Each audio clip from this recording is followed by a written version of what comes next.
Beneath the golden domes and ancient stones of Vatican City, there are secrets that have been kept for nearly 2,000 years. What lies buried under the floor of St. Peter's Basilica? And why have generations of scholars spent their lives searching for an answer that may never come?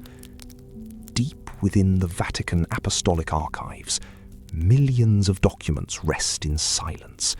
Some never seen by the outside world, some quietly removed before any outsider could ask the right questions. For centuries, popes have wielded a power that blurred the line between heaven and earth, shaping empires, deciding wars, and speaking in the name of God himself.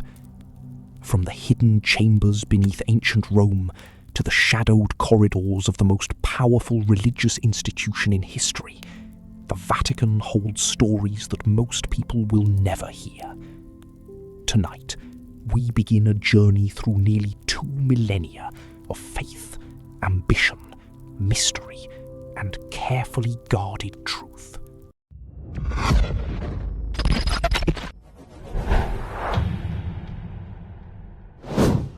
Welcome back, and welcome to Whispered Empires, where history speaks in calm voices and old mysteries find their way into quiet nights. Tonight, we journey into one of the most extraordinary institutions in the entire history of civilization, the Vatican, a place of faith, power, hidden knowledge, and stories that stretch nearly 2,000 years into the past. Before we begin, we would love to know what time it is where you are right now, and where in the world you are watching from. If you are new here, please consider subscribing and leaving a like. It means more than you know. And we have a question for you tonight. Do you believe the Vatican's greatest secrets have already been revealed? Or do you think its deepest mysteries still lie waiting in the dark? Chapter 1. The Fisherman's Grave, St. Peter and the Origins of the Vatican. Somewhere beneath the marble and gold of the world's most famous church, beneath centuries of stone and devotion, there may rest the bones of a fisherman.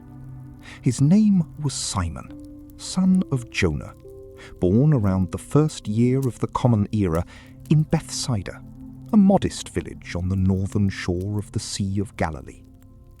Before fate carried him westward across the ancient world, his life belonged entirely to the water. Jesus gave Simon a new name, Cephas in Aramaic, Peter in Greek, meaning rock. The name had never been used as a personal name before, and it carried the weight of a declaration. Upon this rock, the church would be built. Peter became the first among the 12 apostles, listed before all others in every gospel, the only disciple whose name appears across all 4 accounts. He witnessed the Transfiguration, walked briefly upon water, and was the first to whom the risen Christ appeared. After the crucifixion and resurrection, Peter emerged as the most prominent voice of the earliest Christian community in Jerusalem. He preached at Pentecost, stood twice before the Sanhedrin in defiance, and travelled to Lydda, Joppa, and Caesarea. At Joppa, he received a vision that opened the path of faith to Gentiles, a moment that would quietly reshape the boundaries of an entire religion. Yet his leadership in Jerusalem was gradually overshadowed by James, the brother of the Lord, and Peter would eventually look toward the wider world.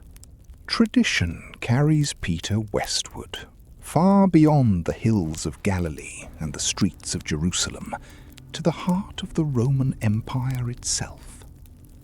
Early Christian writers, among them Jerome, record that Peter travelled to Rome around the 2nd year of Emperor Claudius's reign, approximately the year 42. He is said to have led the Christian community there for some 25 years, presiding over a small and quietly growing gathering of believers. What drew him to Rome, the city of emperors and gods, remains a question wrapped in the mists of early tradition. The Christian community Peter encountered in Rome was small, fragile, and largely invisible. Numbering perhaps no more than 1,000 souls before the close of the 1st century, it was composed mainly of the urban poor, enslaved persons, and those who dwelt at the margins of Roman society. They gathered in private homes, shared communal meals, and practiced a monotheistic faith that placed them at odds with every expectation of the Roman world. In a city of 1,000 gods, their refusal to honor the imperial pantheon made them deeply suspect to Roman eyes. In the summer of the year 64, fire swept through Rome with catastrophic force. When the ashes settled and blame needed a face, Emperor Nero turned it upon the Christians. The historian Tacitus records that an immense multitude were arrested, condemned, and put to death with refined cruelty, crucified, thrown to wild animals, burned alive as torches in Nero's gardens near the Circus of Nero on Vatican Hill. Though Tacitus himself wrote decades later with well-known hostility toward Nero, his account remains among the earliest non-Christian references to Christians in Rome. According to early Christian tradition, Peter himself was among those who perished during Nero's persecution. He is believed to have been crucified near the Circus of Nero, sometime around the years 64 to 68. The 2nd century Acts of Peter describes him as requesting to be crucified head downward, feeling himself unworthy to die in the same manner as Christ. Whether this detail preserves genuine memory or theological reflection remains uncertain, though Roman executioners were known to vary their methods, as recorded even by the Jewish historian Josephus in his own age. After his death, Peter was buried in a cemetery that lay along the ancient Via Cornelia, close to the north wall of the circus. By the middle of the 2nd century, early Christians had already begun to mark and venerate this site. A small commemorative structure, known later as the Trophy of Gaius, was raised above the burial niche, a modest shrine that would quietly anchor centuries of devotion. Around this monument, believers carved graffiti into plaster walls, leaving prayers and symbols in coded form during periods when open worship carried mortal risk. Centuries passed. The small aedicula over Peter's grave endured beneath successive layers of earth and memory. Then, in the 4th century, Emperor Constantine ordered the construction of a great basilica directly above the ancient necropolis, leveling Vatican Hill and preserving the tomb at its sacred center. The physical weight of that decision, to build an empire's greatest monument around the grave of a Galilean fisherman, is one of the more quietly astonishing reversals in the history of the ancient world. Yet the bones beneath remained hidden, their story far from over. In 1940, Pope Pius XII authorized secret excavations beneath the basilica, driven in part by a predecessor's wish to rest near the apostle. Workers discovered a well-preserved necropolis of pagan mausoleums dated between the 1st and 4th centuries.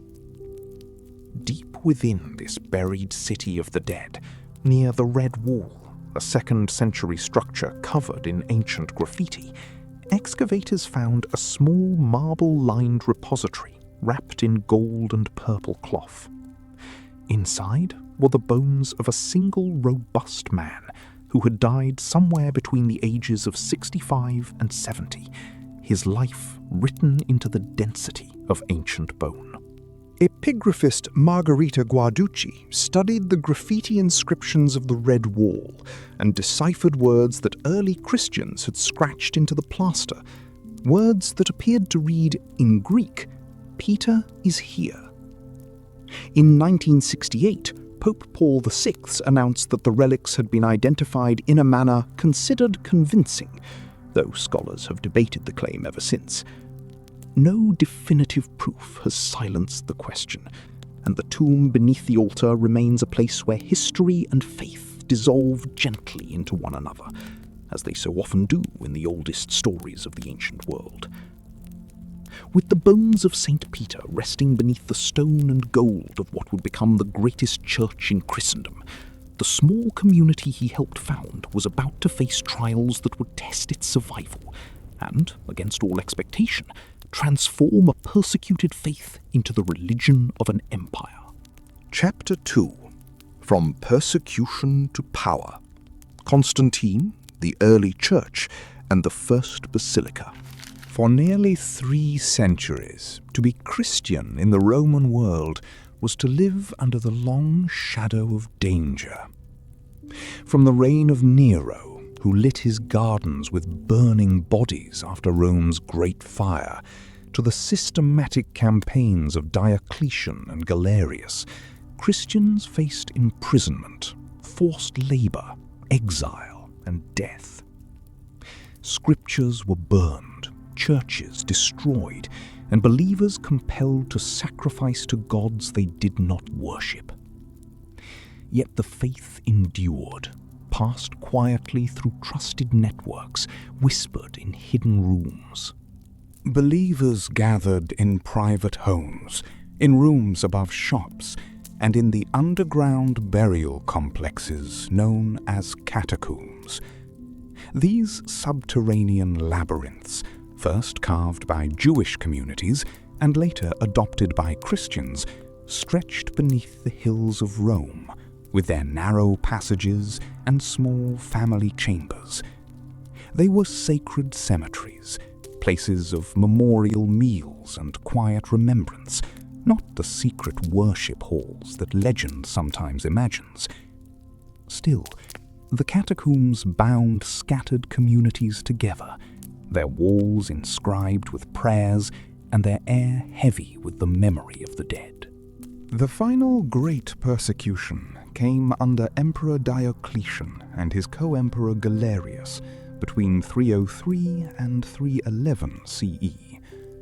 Churches were razed, scriptures burned in public squares, and Christians condemned to labor in mines or thrown to wild beasts in arenas. It was the most organized campaign against the faith the empire had ever mounted.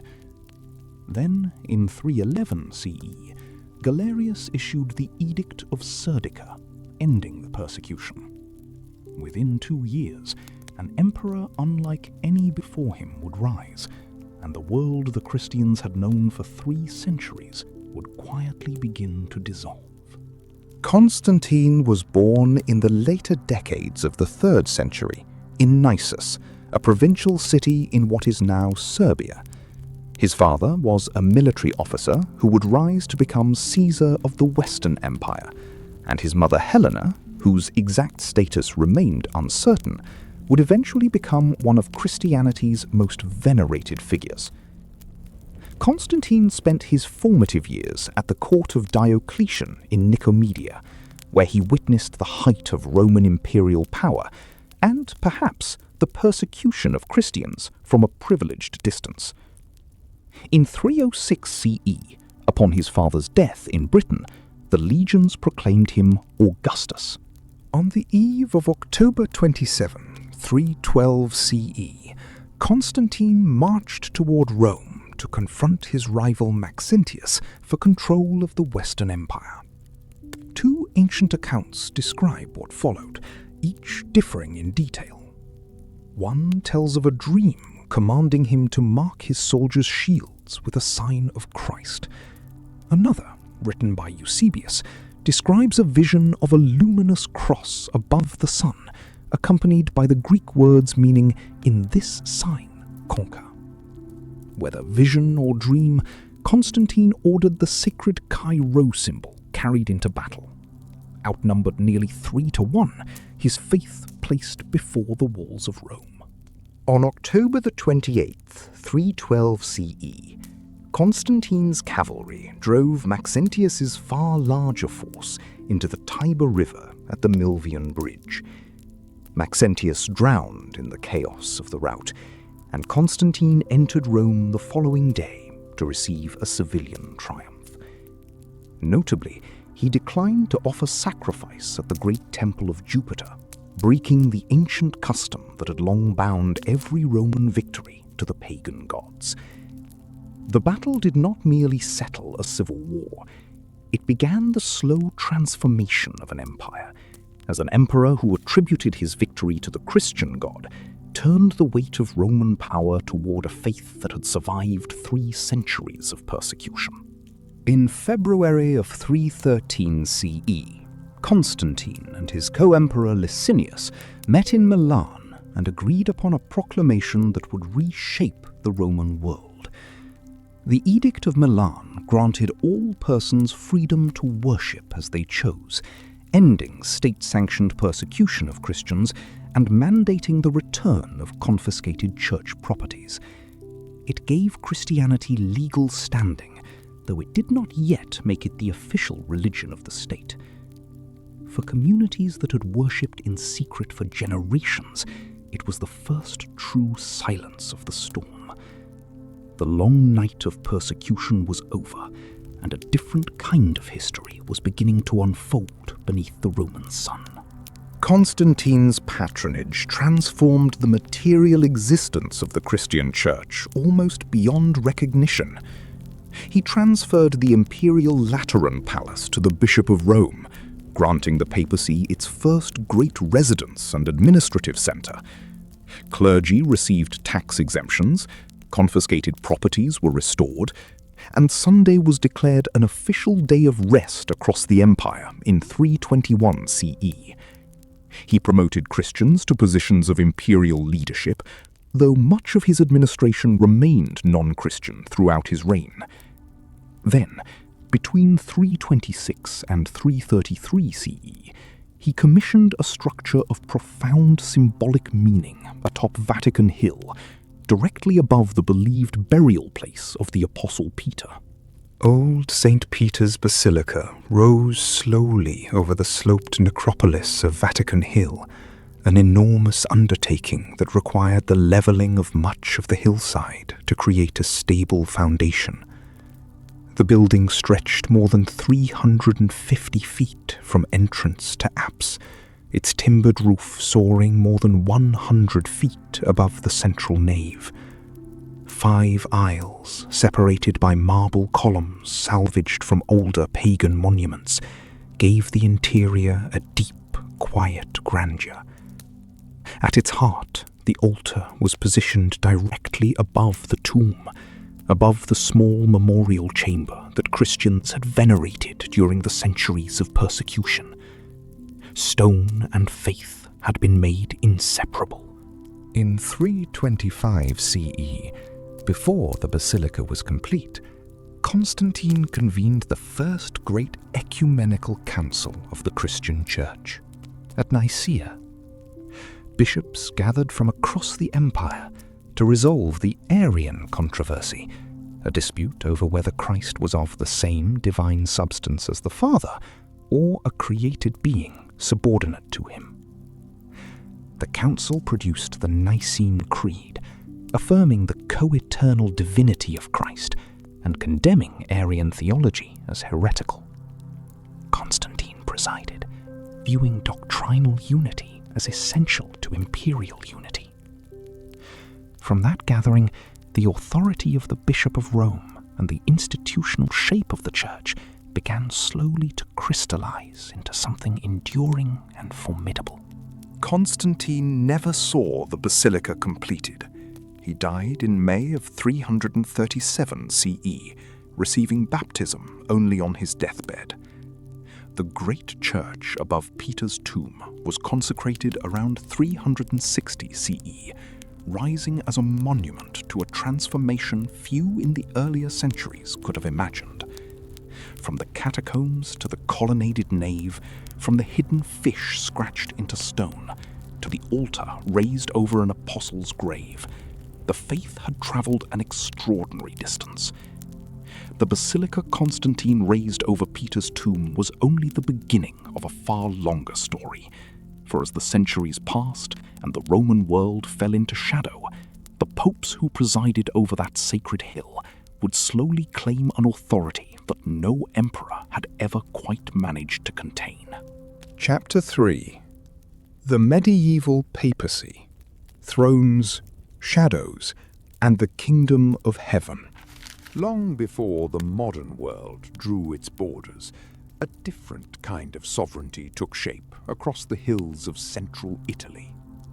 In 756, a Frankish king named Pepin the Short made a remarkable gift to Pope Stephen II, granting him a sweeping collection of territories that would one day be known as the Papal States. These lands, stretching from the Duchy of Rome to Ravenna and beyond, gave the Church something it had never possessed so clearly before: temporal power, rooted in soil and stone. The Papal States were not merely symbolic. Popes levied taxes, administered justice, appointed officials, and managed the infrastructure of their territories much as any secular ruler would. The Lateran Palace became an administrative centre, where spiritual authority and earthly governance quietly merged into one. By the year 800, this fusion reached a dramatic moment when Pope Leo III crowned Charlemagne as emperor on Christmas Day, establishing the enduring idea that imperial legitimacy required papal blessing. Power, it seemed, flowed through Rome. But who truly held authority? The Pope or the Emperor?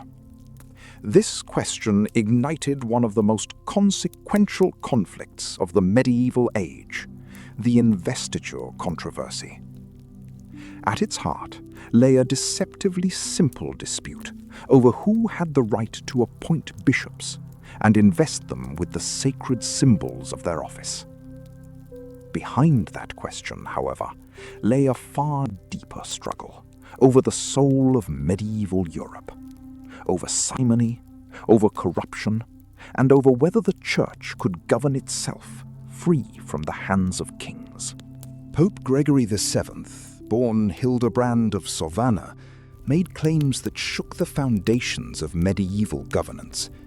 His Dictatus Papae of 1075 declared that the Pope held authority over all earthly rulers, including the power to depose kings and emperors. Gregory championed clerical celibacy and fought fiercely against simony, the trading of sacred offices for coin. He became the first pope to depose a crowned ruler, excommunicating Emperor Henry IV and releasing his subjects from their oaths of loyalty, a revolutionary act that reverberated across Christendom. What followed was one of the most haunting images in all of medieval history. In January of 1077, Holy Roman Emperor Henry IV crossed the Alps in the depths of winter and arrived at Canossa Castle, where Gregory VII was staying as a guest. For 3 days and 3 nights, Henry stood outside the castle gates, barefoot, wearing only a simple woolen cloak in the bitter cold. On the 4th day, the Pope relented, received him, and lifted the excommunication, sharing communion that evening with Henry and their host, Margravine Matilda of Tuscany. The peace at Canossa did not hold long.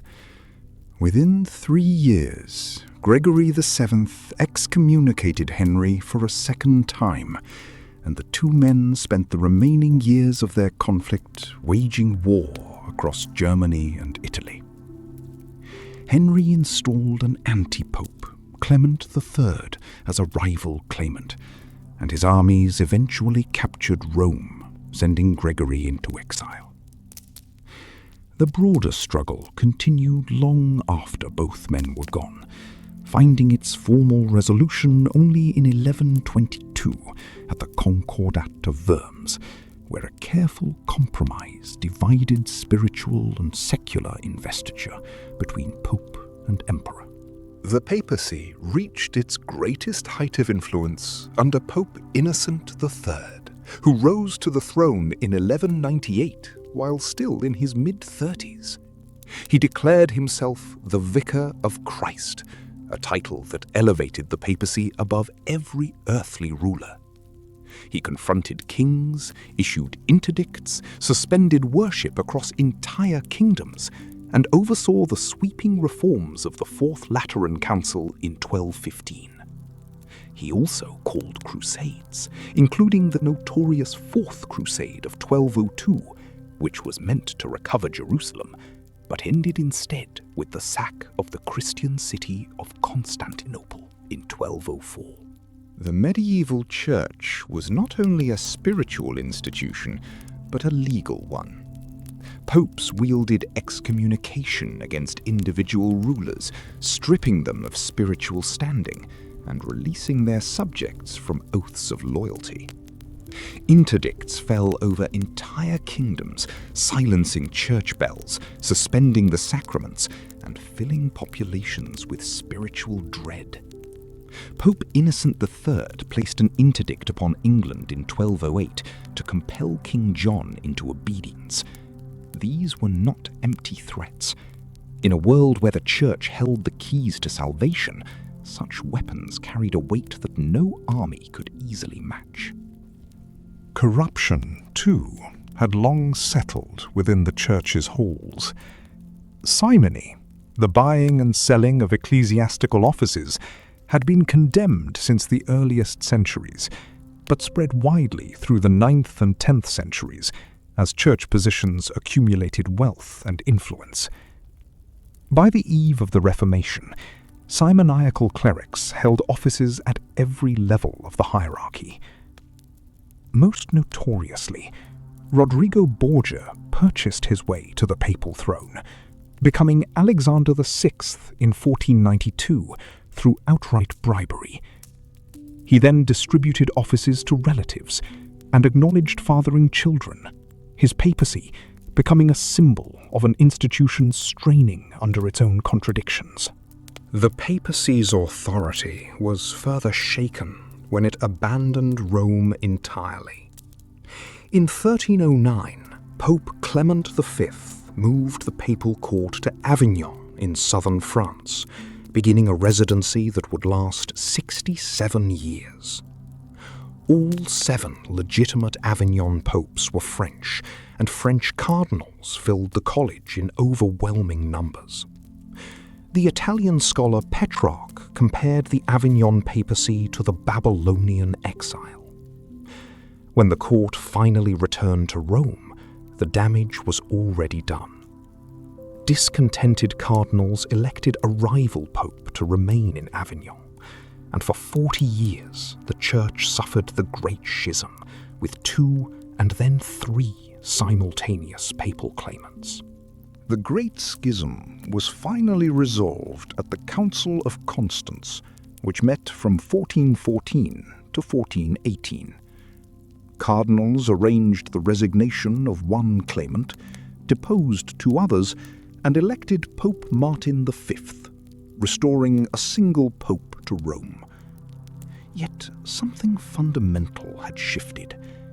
The council had demonstrated that a gathering of bishops could exercise authority over the papacy itself, a principle that would echo through centuries of debate and reform. The medieval papacy, for all its extraordinary reach, had been marked by shadows as much as light. Yet, even as the medieval papacy wielded its extraordinary political power, another kind of power was quietly accumulating within the Vatican's walls. A treasury of knowledge, manuscripts, and secret objects that would one day make the Vatican Archives among the most fascinating and most mysterious collections in the history of the world. Chapter 4: The Secret Archives, the Library, and the Hidden Knowledge of Ages. Beneath the quiet stones of Vatican City, there rests a collection of memory unlike any other on Earth. The institution, now known as the Vatican Apostolic Archives, did not always carry that name, nor did it always occupy a single place. Its origins stretch back to the 2nd century, when early church records were gathered under the title of the Holy Scrolls. For centuries, papal documents moved between residences, scattered across the Lateran Palace, St. Peter's Basilica, and the Palatine Palace, vulnerable to loss and time. It was Pope Paul V, in the early 17th century, who first moved to bring order to this scattered inheritance. Between 1611 and 1614, papal documents were gathered from Castel Sant'Angelo and transferred systematically to the Vatican, marking a significant turning point. To preserve these materials against the fragility of paper, the papacy began inscribing its most important records onto vellum, whose long life could outlast generations. The formal consolidation of the collection as a single institution was finally completed in 1784, when all church records were assembled together within Vatican walls. For most of its history, this vast archive carried the name Vatican Secret Archives, a title that stirred imagination and speculation across the centuries. Yet the word secret, drawn from the Latin secretum, never truly meant hidden or concealed. It meant simply private, set apart, reserved exclusively for the use of the Pope and those appointed by him. The misreading of that single Latin word fueled centuries of mystery and misunderstanding. Pope Francis corrected this confusion in October 2019, restoring the institution's original designation, the Vatican Apostolic Archives.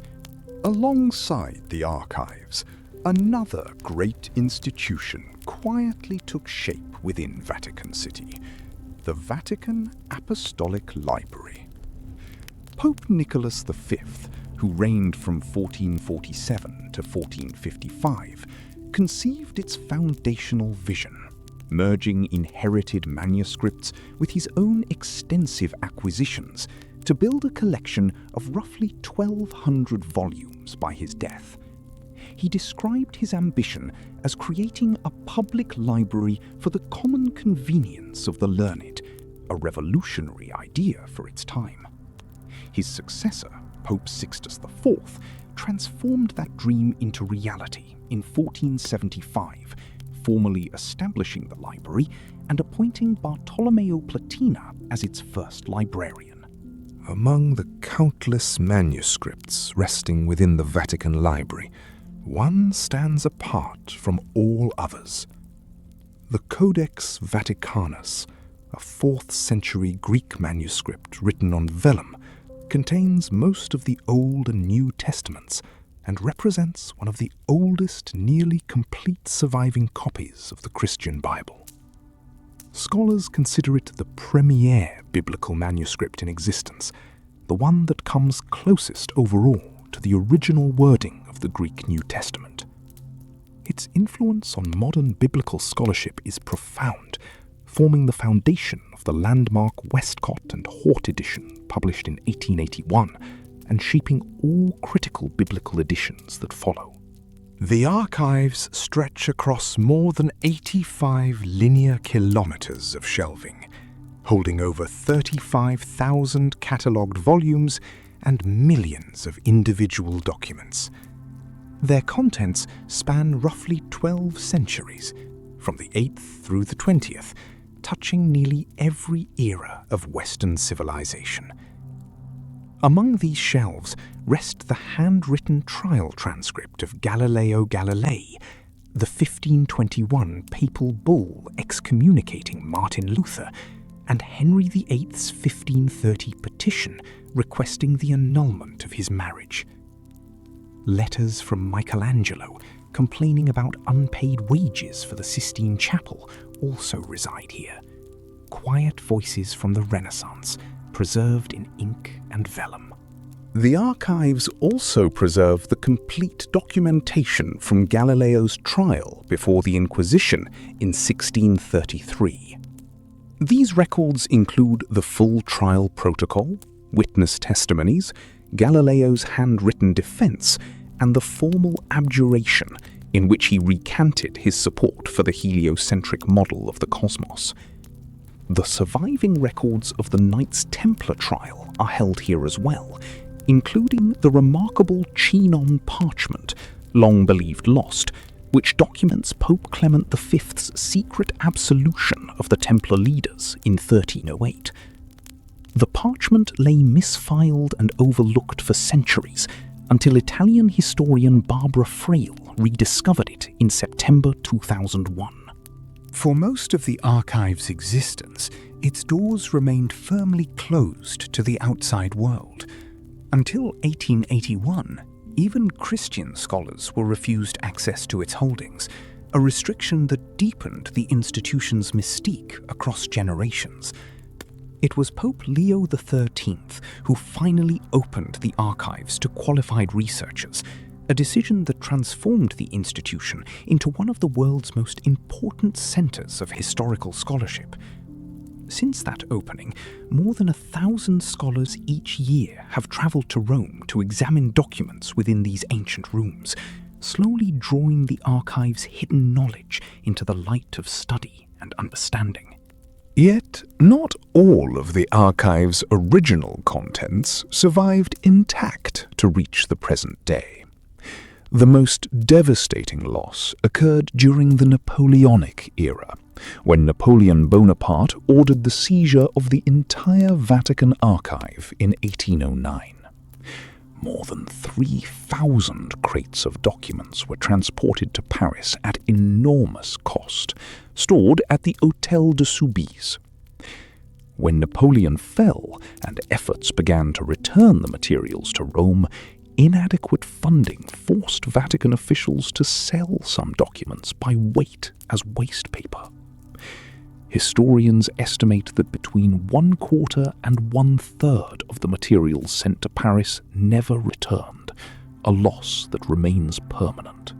The Vatican Library, too, holds collections whose reach extends far beyond Christianity.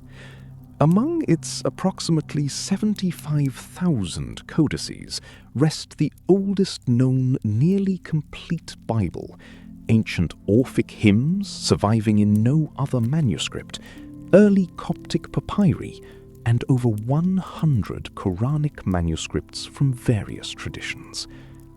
The entire royal library of Queen Christina of Sweden was purchased by the Vatican upon her death in 1689, adding the complete royal collection of a Protestant kingdom to this Catholic repository. Today, digitization efforts through the DigiVatlib project are slowly bringing these treasures into reach, with approximately 30,000 manuscripts made freely accessible online as the work continues.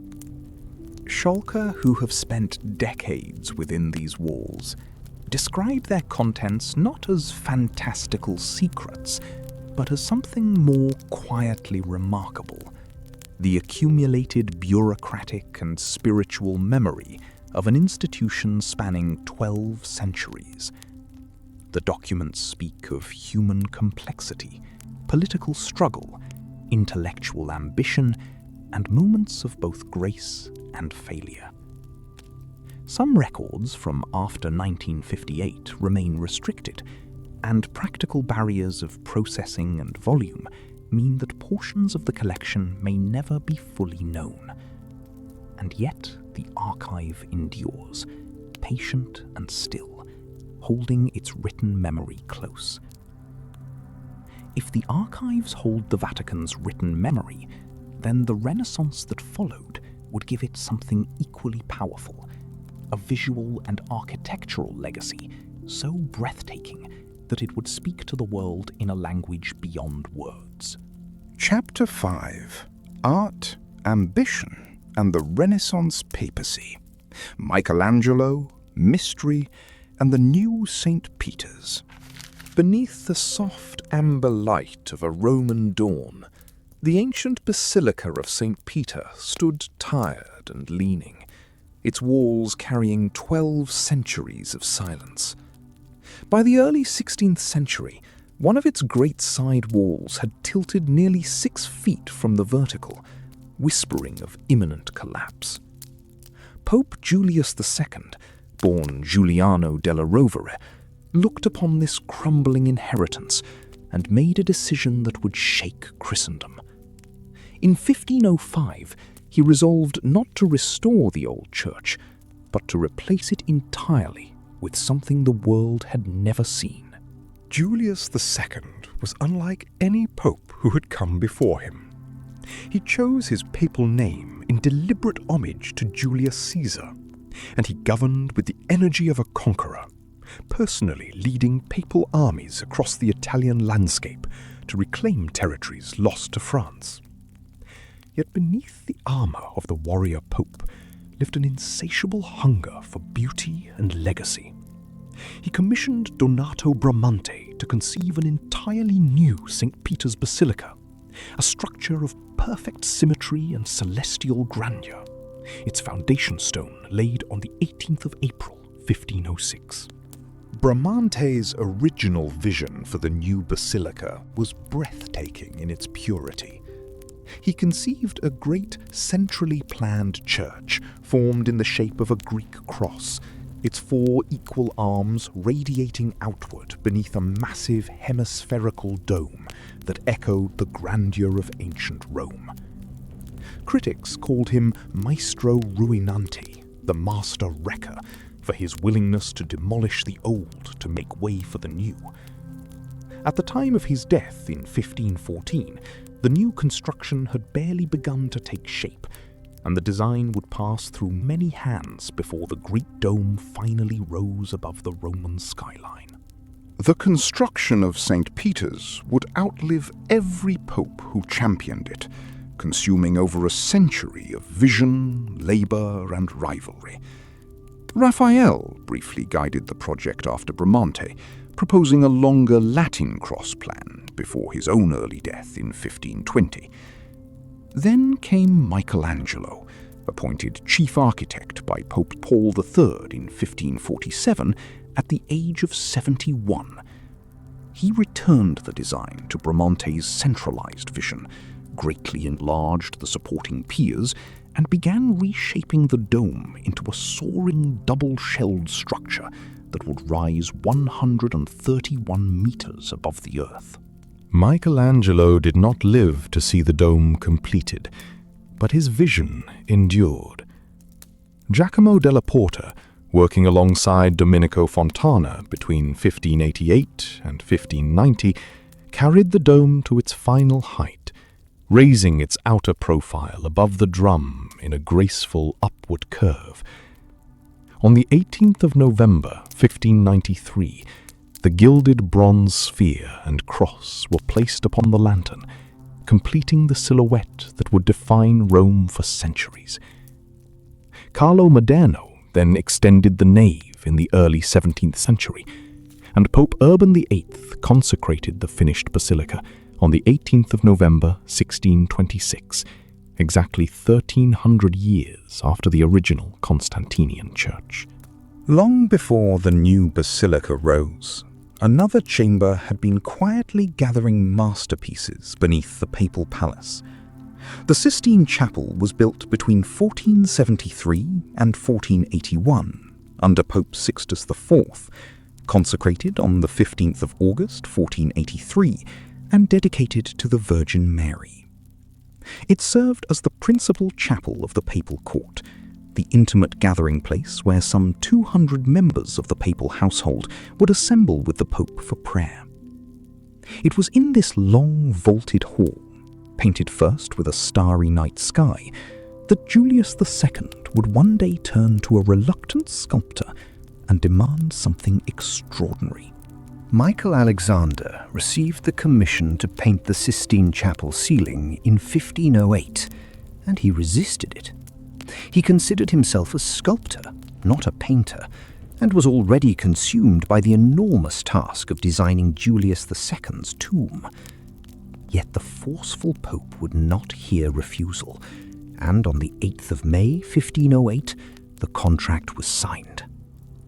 For 4 years, Michelangelo worked on a custom scaffold high above the chapel floor, stretching upward into wet plaster for more than 12 hours each day, his neck twisted, his back aching, his eyes strained by falling paint and dust, until the work was unveiled on the 31st of October, 1512.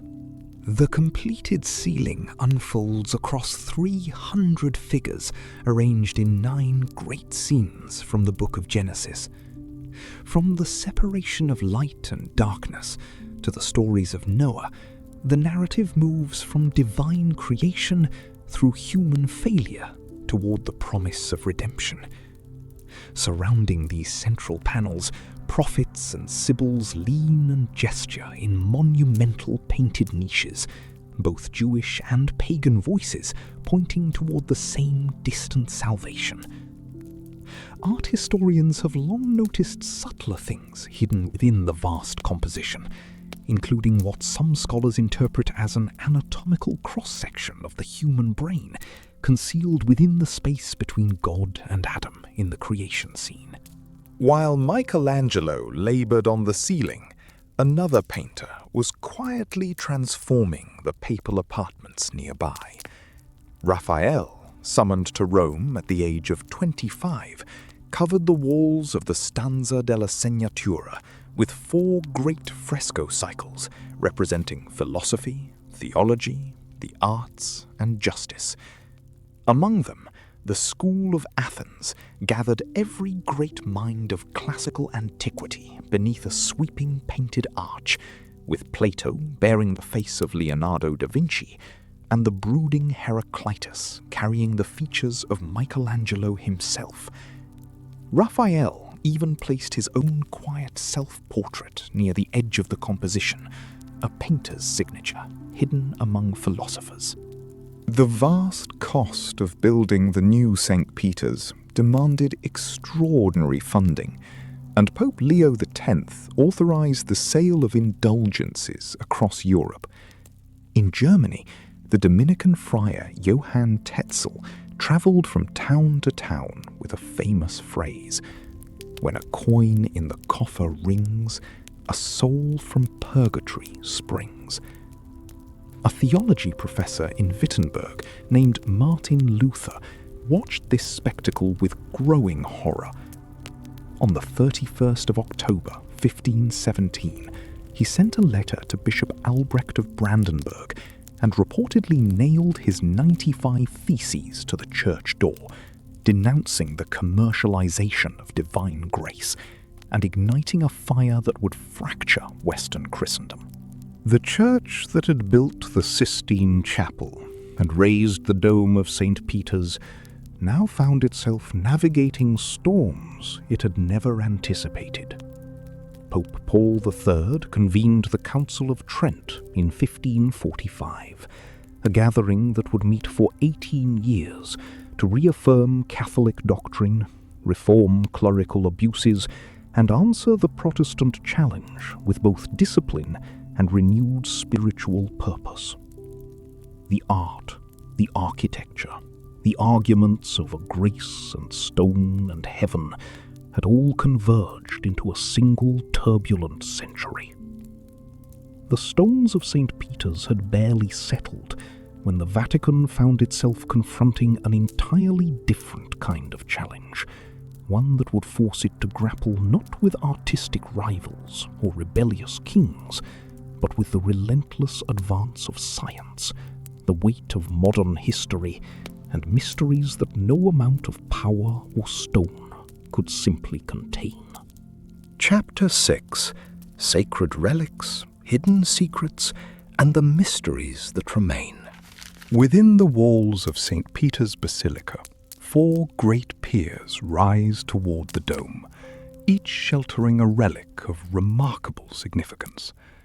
Among them rests the Veil of Veronica, a fragment of the True Cross, a piece of the Holy Lance, and the skull of St. Andrew the Apostle.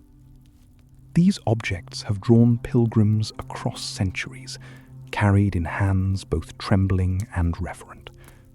Whether their origins hold literal truth or something more symbolic, they continue to anchor a faith woven from memory, devotion, and the quiet weight of ancient belief. Among the most examined objects in human history, the Shroud of Turin has stirred debate for centuries. This linen cloth, measuring roughly 14.5 feet in length, bears the faint monochromatic image of a man whose body shows marks consistent with crucifixion. Historical records of this particular cloth do not clearly appear before the 14th century, when it was displayed in the Collegiate Church of Liray in France around 1354. What existed before that moment remains a matter of scholarly dispute, with no definitive historical chain linking it to an earlier time. In 1988, 3 independent laboratories conducted radiocarbon dating on fibers taken from the shroud. The University of Arizona, the University of Oxford, and the Swiss Federal Institute of Technology all placed the cloth's origin between 1260 and 1390 AD, with at least 95% confidence. Yet challenges to these findings have accumulated quietly over the years.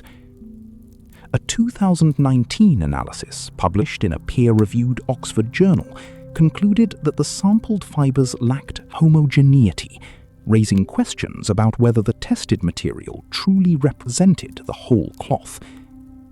The debate remains unresolved, patient as the cloth itself. The Catholic Church has never issued an official judgment on the shroud's authenticity. Instead, multiple popes have spoken of it in language both reverent and deliberately careful. Pope Pius XII called it a holy thing, perhaps like nothing else, while Pope John Paul II described it as a mirror of the gospel.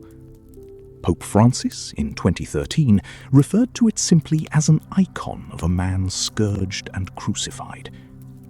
The Church holds the question open, entrusting the matter of historical proof to science, while preserving the cloth's power to draw the faithful into quiet contemplation of the Passion.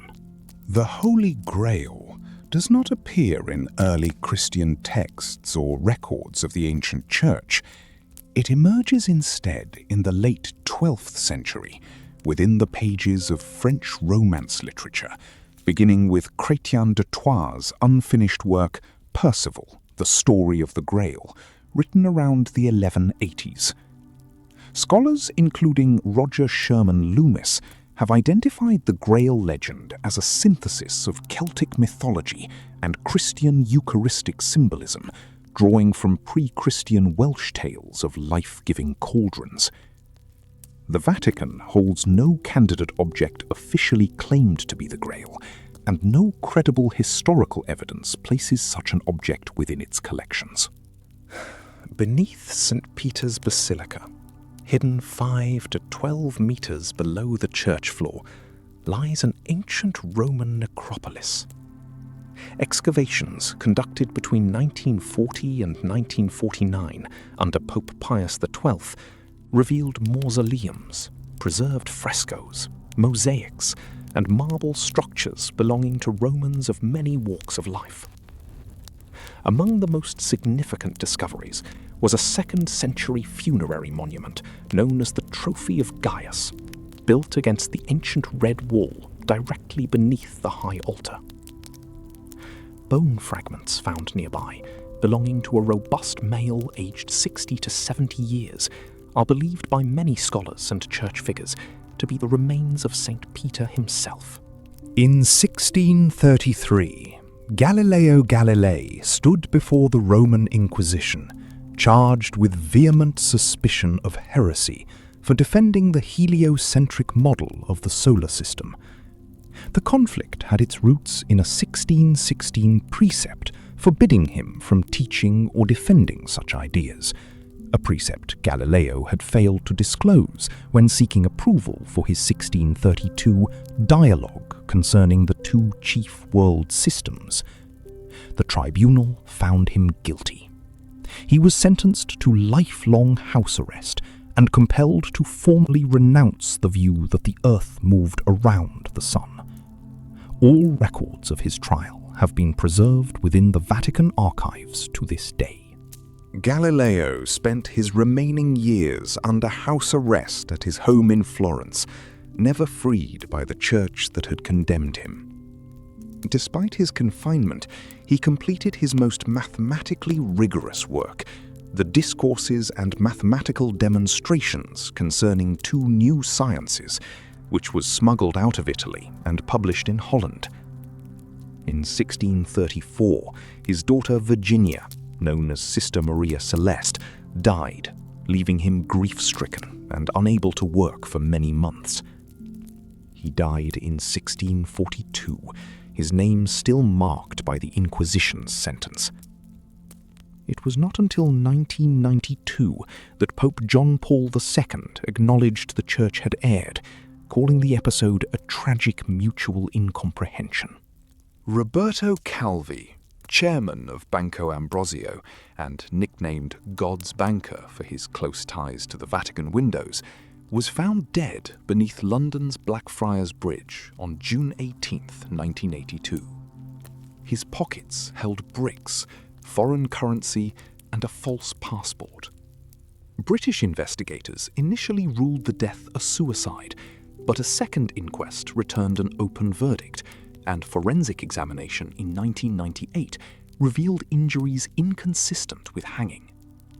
Italian judges concluded in 2002 that Calvi had been murdered. Though 5 defendants were tried and acquitted in 2007, the killing has never been solved, and Calvi's briefcase, believed to hold revealing documents, was never recovered.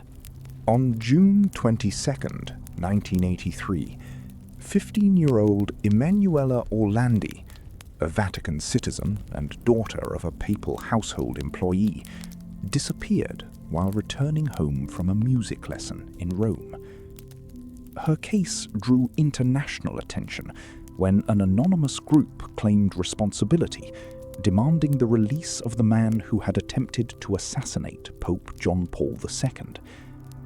Investigators later determined this demand was a misdirection.